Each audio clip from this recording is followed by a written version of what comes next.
জেলা গাইবান্ধা। দ্রুত আসো বাবা, দ্রুত আসো। সকলে বলি মারহাবা। আমরা তাদের জন্য সকলে বলি মাশাআল্লাহ।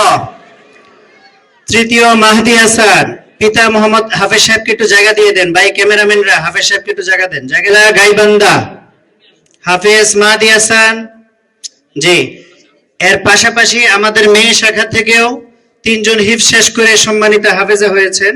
4 জন মেয়ে শাখা থেকে 4 জন হিফজ শেষ করেছে। তার মধ্যে প্রথম মুসাম্মদ আয়েশা আক্তার, পিতা সম্মানিত পিতা এখন বোরকা গ্রহণ করবেন আমাদের সম্মানিত অতিথিদের কাছ থেকে। যে একটু দ্রুত আসবেন ভাই। মুসাম্মদ আয়েশা আক্তার, পিতা আমানুল্লাহ, মুসাম্মদ মাহমুদ আক্তার,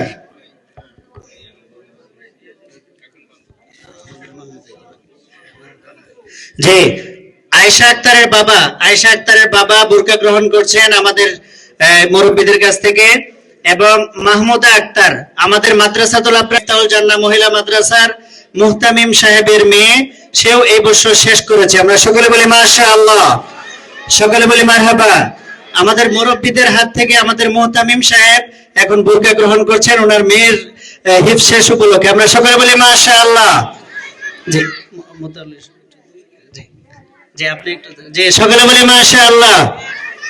যে তৃতীয় সুমাইয়া আক্তার, পিতা মুফতি সানাউল্লাহ, সুমাইয়া আক্তার পিতা মুফতি সানাউল্লাহ জি, জেলা ফরিদপুর।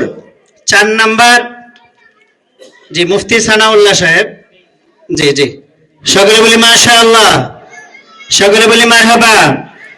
4 নাম্বার আনিকা আক্তার, জেলা মোমিন শাহী।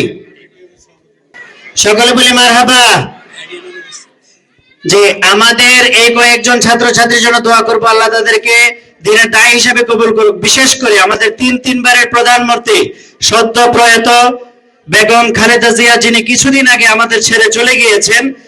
আন্দোলন সংগ্রামে যার ভূমিকা সবচেয়ে বেশি ছিল, আজকে মাহফিলের পরে বিশেষ করে আমরা বেগম খালেদা জিয়ার জন্য দোয়া করব, আল্লাহ তাআলা ওনাকে জান্নাতের আলা মাকাম দান করেন।